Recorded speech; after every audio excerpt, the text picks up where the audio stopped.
मुझे ये बताएं कि जो पहले एक राजनीति में जो दौर था कि आप अलग-अलग विचारधाराओं से ताल्लुकात रख सकते थे, लेकिन आपकी निजी दोस्ती या निजी संबंध बहुत मजबूत हुआ करते थे और आपने जिस गाजीपुर के सांसद रहे सरयू पांडे जी का ज़िक्र किया।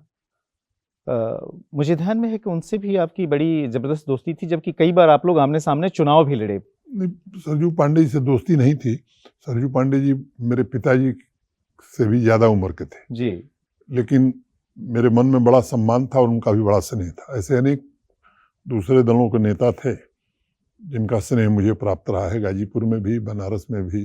देवव्रत मजुमदार जी एकदम SYS के जी, बिल्कुल। बड़े कट्टर नेता थे और मैं कहूँ छात्र राजनीति का बहुत बड़ा नाम था। बाबू मार्कंडेय सिंह जी थे।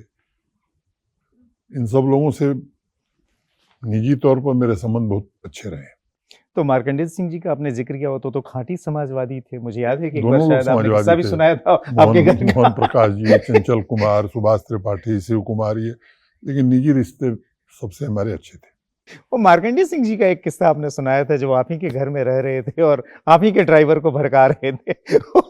विचारधारा पर टिके रहने की बड़ी इंटरेस्टिंग कहानी है, मैं जानना चाहता हूँ। एक ड्राइवर था मेरे यहाँ, मुझे जब सुबह पार्लियामेंट जाना था तो मैंने पता किया तो पता लगा वो चला गया है। फिर पार्लियामेंट में उस समय मेटाडोर चलती थी, फ़ोन करके मैंने मंगाया, 5 रुपया टिकट लगता था। लंच के लिए जब मैं आया तो बाबू मार्कंडेय सिंह जी थे। तो मेरे यहाँ एक कार्यकर्ता रहता था प्रमोद सिंह, उससे मैंने पूछा तो कहा कि वही नेताजी आपके उसको भड़का दिए। तो हम और वो भोजन करे तो मैंने उनसे कहा कि नेताजी तो आपने ठीक नहीं किया।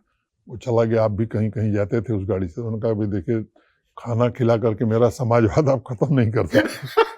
तो